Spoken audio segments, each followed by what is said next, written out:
अस्सलाम वालेकुम नाज़रीन, मैं हूं असद अली तूर अपने प्रोग्राम असद तूर अनसेंसर्ड में। आज वफाकी हुकूमत ने ऐलान कर दिया है, नोटिफिकेशन भी जारी कर दिया है तहरीक लब्बैक पाकिस्तान पर पाबंदी लगाने का।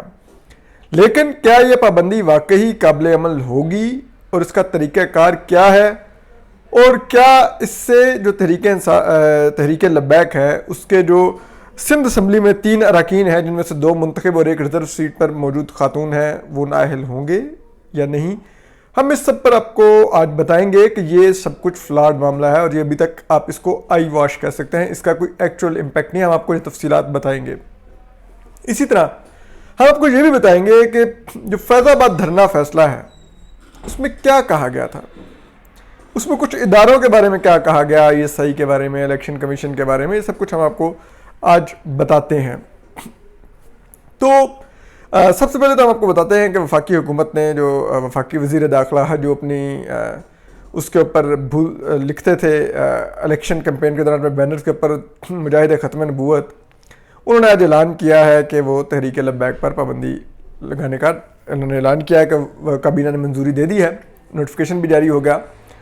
और ये वही शेख रशीद साहब हैं जिनका फैज़ाबाद धरना के इस फैसला में जिक्र भी है कि ये और ज़ियाउल हक के साहबजादे एजाजुल हक जो साबिक आमिर गद्दार थे, ज़ियाउल हक उनके जो साहबजादे एजाजुल हक ये दोनों उसकी हिमायत करते थे। ज़ाहिर बात है एजाजुल हक का तो जो बाप था जिसकी कब्र इधर है फैसल मस्जिद के सामने जहाँ पे कुत्ते बिल्लियाँ और सूअर मौजूद होते हैं, वो तो मजहबी तंजीमों के ही उन्होंने फ़रोग दिया इस मुल्क में, फ़िरका वाराना उसको तो उनका तो भी करना समझ आता था। शेख रशीद साहब ने भी सपोर्ट किया था। तो आज उन्होंने पाबंदी का भी ऐलान किया।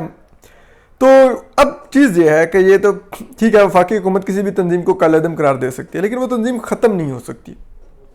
अगर वो कोई इलेक्टोरल पार्टी है उसको फिर कालेदम करार देने के लिए इलेक्शन कमीशन के पास ये सबूत देने होंगे कि ये फॉरेन फंडेड है या ये दहशतगर्दी करती है या कुछ भी इस किस्म का। फिर इलेक्शन कमीशन उनको जांच कर फिर सुप्रीम कोर्ट में एक रेफरेंस दायर होता है और फिर वो जमात तहलील होती है, सुप्रीम कोर्ट फिर उसको कालेदम करार देती है और फिर वो उसके जो अगर मेंबरान असम्बली मौजूद है तो मेंबरान भी ऑटोमेटिकली नाअहल हो जाते हैं।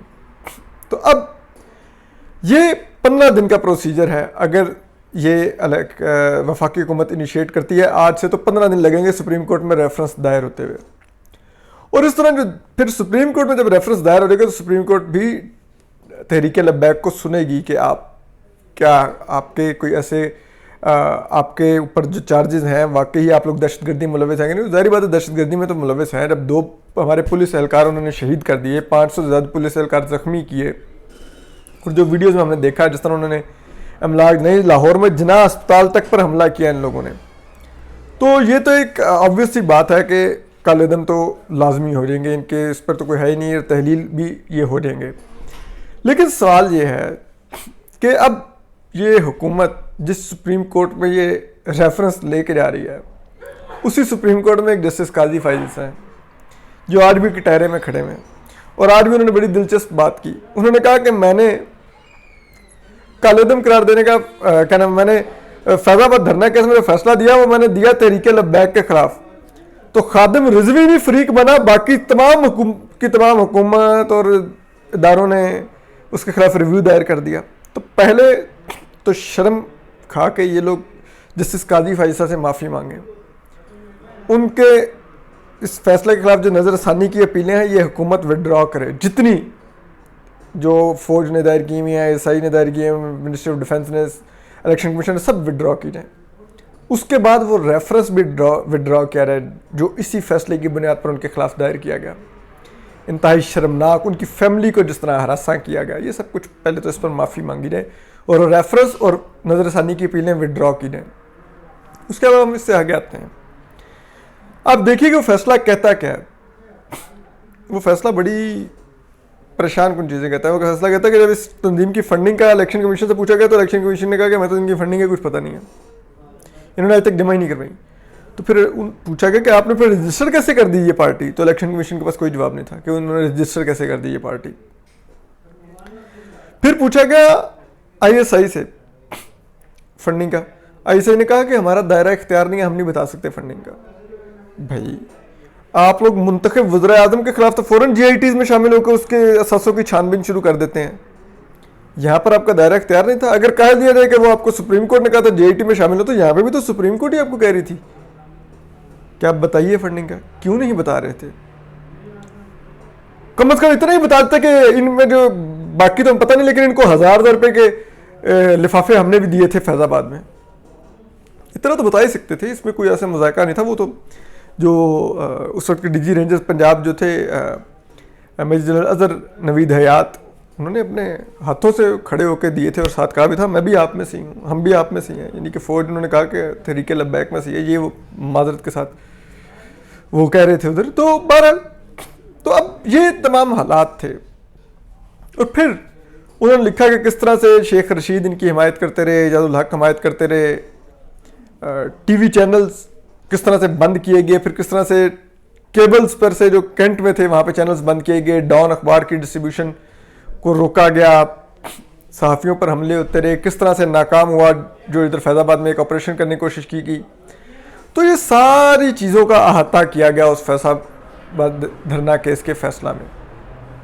लेकिन क्या उसके ऊपर किसी ने अमल दरामद करने का सोचा? तो जब सोचा ही नहीं, फिर नज़र आता है कि ये जमात खड़ी की गई। इस जमात को खड़ा किया गया नून लीग का वोट काटने के लिए। और देखिए पाकिस्तान भर में चौथे नंबर पर 2018 में सबसे ज़्यादा वोट तहरीक लब्बैक ने लिए। पंजाब में तीसरी बड़ी पार्टी तहरीक लब्बैक थी वोट लेने के लिहाज से। क्यों आखिर क्यों इनको हवा दी गई? वो खादिम रिजवी जो मर गए वो कहते थे कि मुझे आके इन्होंने कहा कि जितनी सीटें लेनी है लो, कौन कौन सी चाहिए बता दो। यही इस्टेब्लिशमेंट की बात करते थे। उन्होंने कहा कि मैंने ये खादिम रिजवी ऑन रिकॉर्ड है, समा TV को उन्होंने इंटरव्यू दिया, उन्होंने कहा कि मुझे जो ISI के लोग आए और जो फौज के लोग आए उन्होंने कहा मांगे क्या मांगते हम देने को तैयार हैं। तो मैंने उन्हें कहा मुझे जाहिद अहमद का इस्तीफ़ा चाहिए जो नून लीग के वज़ीर हैं। तो उन्होंने कहा हो गया, और उसके बाद वो मुस्तफ़ी हो गए। तो मुझे तो ये इस्तीफ़ा जनरल कमर जावेद बाजवा ने लेके दिया। ये खादिम रिजवी साहब कहते थे, मर गए हैं, लेकिन उनकी ये वीडियो पर रिकॉर्ड पर मौजूद है। नहीं बातें कोई ये सुनाई बातें नहीं है कि मेरे कान में किसी ने कहा कि जी फलां जगह मैंने खादिम रिजवी कोई बात कर, ये रिकॉर्ड पर मौजूद है बातें। तो क्यों एक ऐसी दहशतगर्द तंजीम की हमारे इदारों ने उसको फलने फूलने दिया? क्यों आखिर? इसका भी तो किसी को अकाउंटेबल ठहराए ना। ये जो वज़ीर इमरान खान साहब कहते थे कि ये जो ख़त्म नबूवत का जो इल्ज़ाम नून लीग पर मिला है कोई भूलेगा नहीं और माफ़ नहीं करेगा, क्या करते रहे आप? क्यों ये बयानात देते रहे? कुछ तो सोचिए। पहले जिन लोगों ने इस जमात को पाला पोसा बनाया, उस मॉन्स्टर को तैयार किया, उन लोगों को फिक्स किया जाए। उसके बाद बात की जाए दूसरों की कि किसने इनके साथ मुआहदों पर दस्तखत किए, उनको फिक्स किया जाए। किसने 1000 के चेक बांटे, उनको फिक्स किया जाए। किसने कहा मांगो क्या मांगते हो सब मिलेगा, मैंने कहा जाहिद अहमद का इस्तीफ़ा दे दो, उन लोगों को फिर इस तंजीम को ज़रूर ख़त्म किया जाए। लेकिन जो पीछे रहे आज तक, जो बेनिफिशरी रहे इस जमात के क़याम के, उनको ज़रूर फिक्स किया जाए। तो हम आपको इस पर मज़ीद भी अपडेट करते रहेंगे। अपना ख्याल रखिए, सलामत रहिए, अल्लाह हाफ़िज़।